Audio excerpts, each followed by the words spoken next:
Welcome back to the shop. Today's something completely different. I wouldn't categorize it as a tool, but you know, it's still maybe a repair. It sort of follows in keeping with some stuff that maybe I just happenstance. But Scout Crafter's video, yesterday's Mishmash Monday, had some very interesting pictures of lock sets and stuff like that in the modern day meaning like 1929 hardware store. Just all sorts of different varietals of locksmith lock sets and whatnot. This is out of what I think is a captain's desk. I'm sorry I don't have a picture of it, but anyway, I'll see if I can find something similar online and post it in here. But then I was over at Wireworks, and Wire says that he does some locksmithing work. So I'm sure either of those two guys would be able to fix this in a cinch. I don't know if if I'll be able to fix this, but I'm going to give it a shot. This is a piece of furniture that my parents have, and anyway, I'm going to do my best to fix this. And I think this might be interesting in the sense that, you know, I don't know if anybody's interested in locks. If they are, go watch the Lockpicking Lawyer. He's a very interesting channel. But what I think might be novel in this one is if I think I'm right at all, I'll be able to use some of the silver solder to make one of the repairs, and that's to recenter this pin in here where the key falls into. But anyway, I'm going to try to keep the shots very focused and narrow on this, and hopefully I can get this fixed. So I'm going to just dive right in and see how this works out. Now, I typically work on large stuff, but I watch other channels that work where people work on very small stuff, and Active Adam, Lance and Patrick over there are micro machinists. They're watchmakers by trade, but they also work on some other stuff, very small stuff, and their workbenches are level, very level. My workbench is relatively level, and I don't have anything too round. But anyway, when you're working on small stuff, you don't want it to roll away or to get out from underneath you, because you know the probability of finding it gets worse as the parts get smaller. So anyway, I might have to stop, pause, bring this back from time to time, because I have no idea how this is held together. So.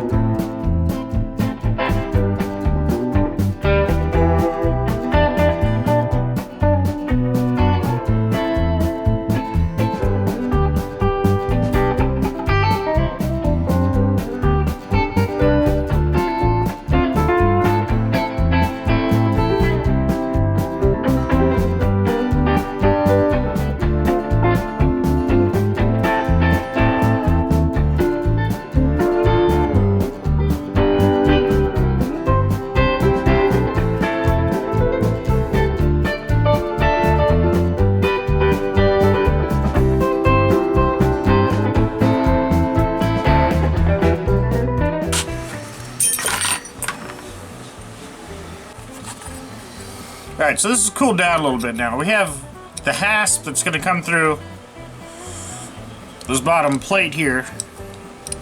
And the tolerances are remarkably tight on this. And so it doesn't slide together as quickly as I would like it to. So that's assembled, and this is going to slide up and down like that. And the key, ideally, is going to have that pin that goes in here. And then when the key turns, you're gonna put it in there, and it's gonna go up and down, and that's gonna, of course, raise and lower this. But without that axle in here, this is never gonna function right. And then the locking mechanism, I am assuming that this key is designed for this lock because it happened to fit the other locks on this same chest. So, unless somebody had altered it or changed it or whatever, I will have to figure out how these go back together in some way, shape, or form. But anyway, I think the first task at hand is to go through and get these things cleaned up as best as I can. So I'm gonna make sure there's nothing else that's gonna fall out of here. I was amazed to see that the fitment was so tight, just so tight in there, that even with wire wheeling, I had no idea that had the little mortising in there. That is, I mean, I guess locksmith and watchmakers, they do some pretty nice work. So let me get these cleaned up, and then I'll bring you back and we'll see what we're looking at then.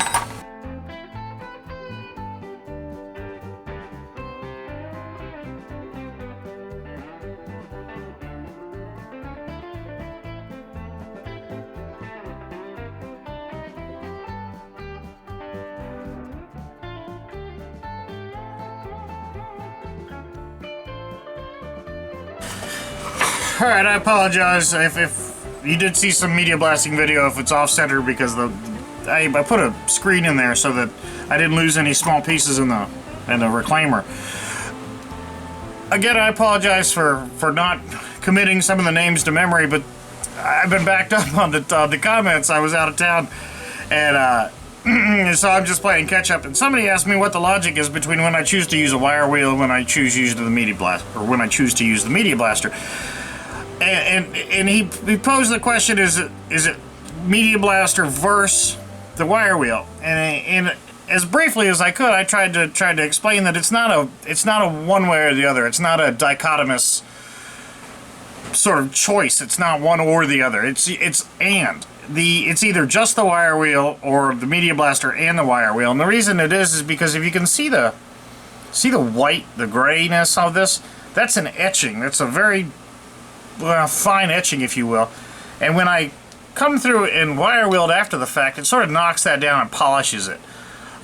And that gives it a little bit less surface area, if you will, because now it's just so fine, there's really no way to gauge that. But anyway, you can see that there's a sheen difference there. So I media blasted all these parts, and I'm going to come back through and wire wheel these, and I'll bring you back here in a second with these wire wheels. So.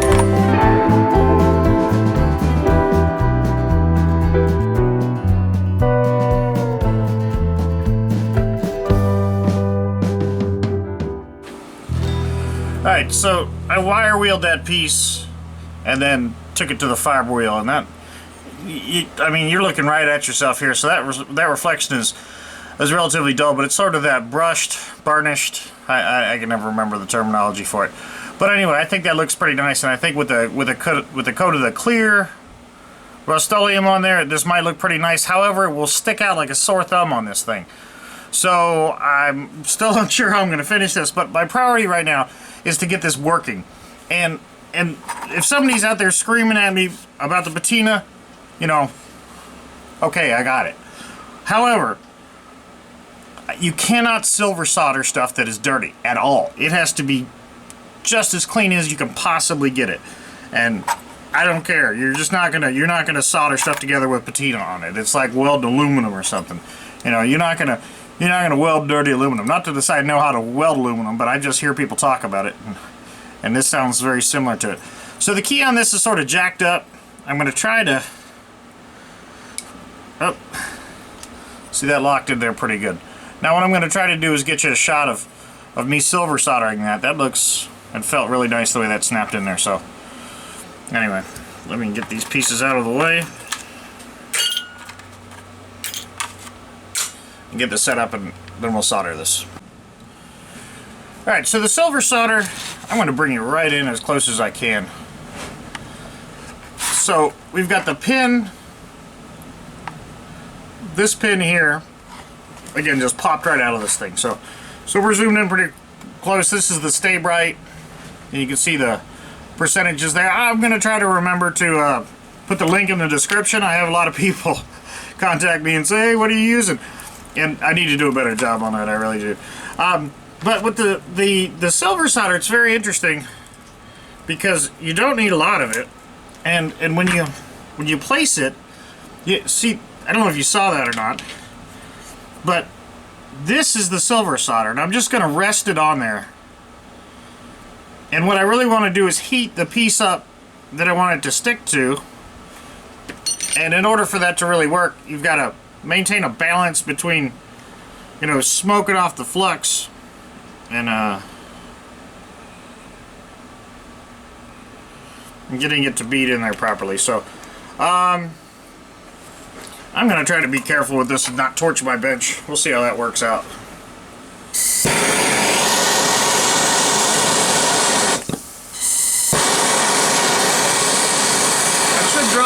the heat.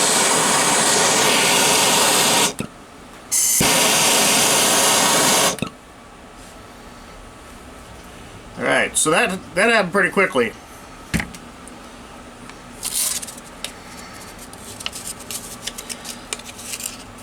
I hadn't seen it turn black like that before. Alright, so that was just the flux.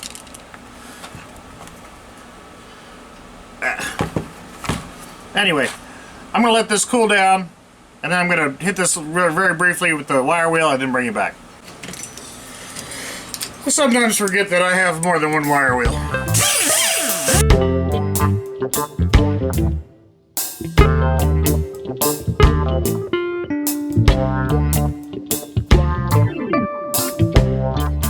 Now, hopefully you can see that, but the solder has penetrated all the way through into the bottom of this.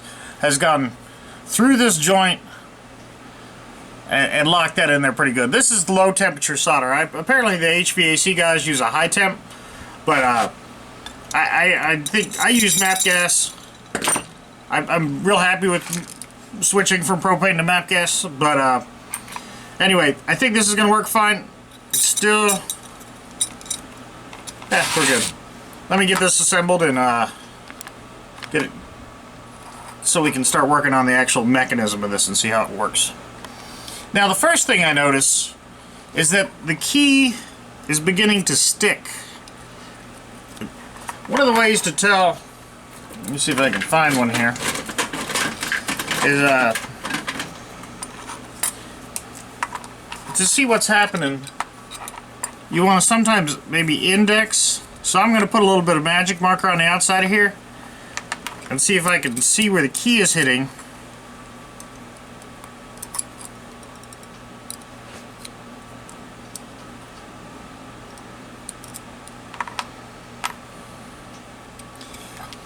And we can see, I apologize for the back and forth on this. I'm not used to working with really small shots like this. You can see that there's a little bit of a shine there right on the edge. That this orange mark, you know, is sort of quit. And I've started to shine the top of that, which means that further back in here, this is beginning to rub. So I want to find a drill bit that's that size and maybe just clean out whatever crud is on the inside of this. And again, we're not resizing that, we're just cleaning whatever crud is out of there. Because I have a feeling that keys, you know, if they're sitting in a pocket or some dusty drawer with this kind of design, they're going to keep, every time you're going to just shove a little bit more dirt in there. So I just want to get the crud out of here for now. So now, we've got a little bit of a stiction issue in there, but it sort of snaps in. You can almost feel it laying in there. So whatever that was freed loose. It was a little burr or something in there, ever so anyway. Alright. So now, you insert the key, it goes all the way to the bottom, and it can raise and lower this. Alright, so this is very interesting. I wish I had some This Old Tony graphic skills to sort of show you what's going on here, but I'm just going to have to show you the real thing. Now this chess piece shaped relief in here is going to be held towards the key by this spring that I've got my index finger on. And when it's held down flat, the key is going to present an arc that's going to open and get past those gates, for lack of a better term. I don't know what I'm doing, so I'm just making up terms. Whatever those notches are, and it's going to help it walk through. And then this spring is going to snap back. So this key fits with one. However, when I add the second piece, which must have been in here since the dawn of time, it no longer works, which leads me to believe that there may have been two sets of keys for this, because this key definitely fits the rest of the drawers in it, but it does not fit this one. So it presents a little bit of an issue here. I am extremely reluctant to go through and modify anything that I don't necessarily have to. I think the prudent thing for me to do at this juncture in time is to reassemble this with some washers, reassemble it, do my best to straighten out whatever sort of curvature I've put into this when I was disassembling it, press it back together, think that that'll give me a nice working lock again. So I think that's what I'm going to do, and then this is just going to go in the chest, and should I ever need to come back where we found the key or whatever, we can come back and reinstall this original one without causing any long-term damage to this original key set. And again, it's my goal here is to get this functioning again, and this actually does present some degree of locking without a key. I mean, you can pick a skeleton key pretty much no problem when they function, but in this particular case, me and my younger brother were unable to get in this. That's why we had to disassemble the whole thing. Anyway, long story short, I'm going to find some washers that fit this and start to reassemble it.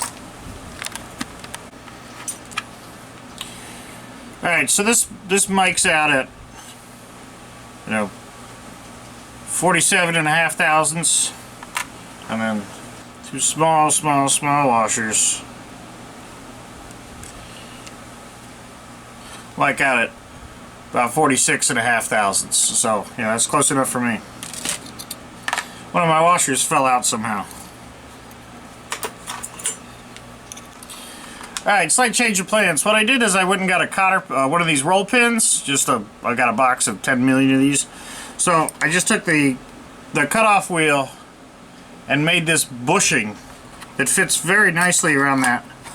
So that's going to get in here and make up the gap. These two washers, while they were the right diameter as the other one, they on their own would fall out because there's some sort of minor gap in between there that I couldn't account for, but there's far less probability of that falling out. Anyway, alright, let me reassemble this and bring it back.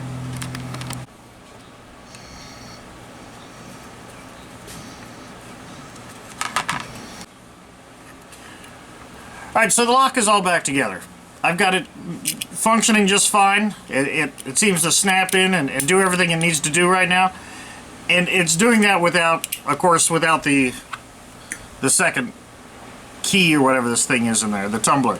So until we find the right key, and should they ever find the right key for this, you disconnect these two screws, take out the bushing, the little brace or spacer that I made in there, and pop this on there, and they should be good to go. So anyway, no harm, no foul as far as I'm concerned, and this thing seems to function just perfectly. So it should work good. Anyway, thanks for watching, thanks for subscribing, and I hope you all have a good night.